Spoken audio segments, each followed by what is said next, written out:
ছাত্রছাত্রীদের মাঝে ক্রেস্ট প্রদান করল কুষ্টিয়া সোশ্যাল ক্লাব।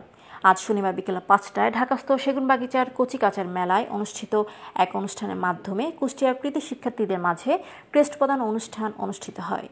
কুষ্টিয়ার কৃতি সন্তান হালসা ডিগ্রি কলেজের অন্যতম প্রতিষ্ঠাতা, ইসলামী বিশ্ববিদ্যালয়ের পুনঃপ্রতিষ্ঠাতা, আন্দোলনের কারাবরণকারী নেতা, সাবেক তুখোড় ছাত্রনেতা জামিনুল ইসলামের সভাপতিত্বে উদ্বোধক হিসেবে বক্তব্য রাখেন শেরেবাংলার কৃষি বিশ্ববিদ্যালয়ের জেনেটিক অ্যান্ড প্লান্ট ব্রিডিং ডিপার্টমেন্টের professor Sarwar Hossain. Kushtia social club গঠনকার আমার কাছে মনে হয় একটি ব্যতিক্রম ঘটনা। অল্প সময়ের মধ্যে আয়োজকরা একটি সুন্দর অনুষ্ঠানের মাধ্যমে এই কুষ্টিয়া সোশ্যাল ক্লাবের চলার পথ উন্মুক্ত করতে যাচ্ছে এবং সেই সঙ্গে কুষ্টিয়া জেলার যারা মেধাবী ছাত্রছাত্রী আছে তাদেরকে সংবর্ধনা প্রদান করতে যাচ্ছে এবং এই অনুষ্ঠানের মাধ্যমে আগামীতে কুষ্টিয়া সোশ্যাল ক্লাব কিভাবে চলবে তার একটি কমিটিও গঠন করতে যাচ্ছে। আমি এই কুষ্টিয়া সোশ্যাল ক্লাবের শুভ উদ্বোধন ঘোষণা করছি এবং আগামীতে যাতে এই সোশ্যাল ক্লাবের মাধ্যমে আমরা যারা ঢাকায় বসবাস করি তাদের খেলাধুলা, সাংস্কৃতিক অনুষ্ঠান বা বিপদ আপদে আমরা যেন একজন আরেকজনের পাশে পাই, সেই কাজগুলো যেন সুচারুভাবে আমরা করতে পারি এবং একজনের পাশে আরেকজন যেন দাঁড়াতে পারি, সেই আশাবাদ ব্যক্ত করে আজকে এই সোশ্যাল ক্লাব কুষ্টিয়াবাসীর আগামী পথ চলার একটি অনুপ্রেরণা হবে, সেই আশাবাদ ব্যক্ত করে আমি উদ্বোধন ঘোষণা করে শেষ করছি। ধন্যবাদ সবাইকে। অনুষ্ঠানের সভাপতি ও উদযাপন কমিটির আহ্বায়ক জামিনুল ইসলাম বলেন, লালন, কাঙ্গাল, হরিনাথ, মীর মোশাররফ হোসেন আমাদের প্রদর্শক। বিপ্লবী বাঘা যতীন কত বড় মাপের মানুষ ছিলেন তা কেউ জানতেন না।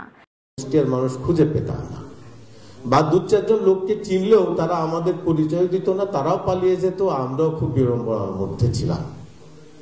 কিন্তু নোয়াখালী বলেন, বরিশাল বলেন, সব জায়গায় ইজম আছে, একজন হাত ধরে আর একজন টেনে নেয়, আমাদের এখানে টানে না। এই জন্য সোশ্যাল ক্লাব করা, যাতে ছাত্রদেরকে, গরিব মেধাবীদেরকে আমরা একটু সহযোগিতা করতে পারি, যারা হসপিটালে ভর্তি হবেন তাদের একটু ডক্টরের ব্যবস্থা করতে পারি, চিকিৎসা সুবিধা করতে পারি।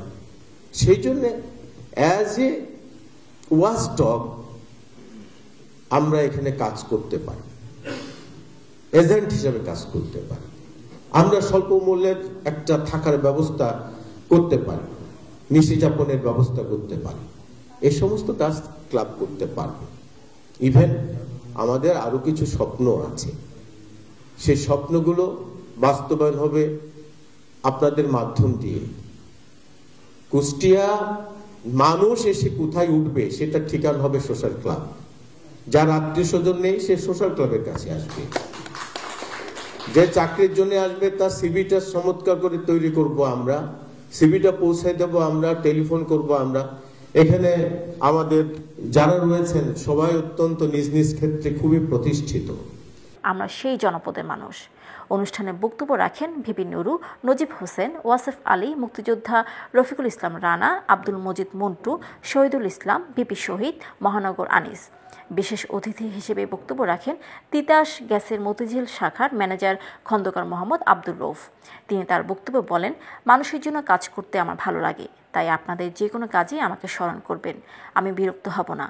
আপনাদের সেবায় আমি নিজেকে নিয়োজিত রাখতে চাই। কারোর গ্যাসের প্রবলেম হলে আমাকে জানাবেন, আমি সহযোগিতা করব ইনশাআল্লাহ।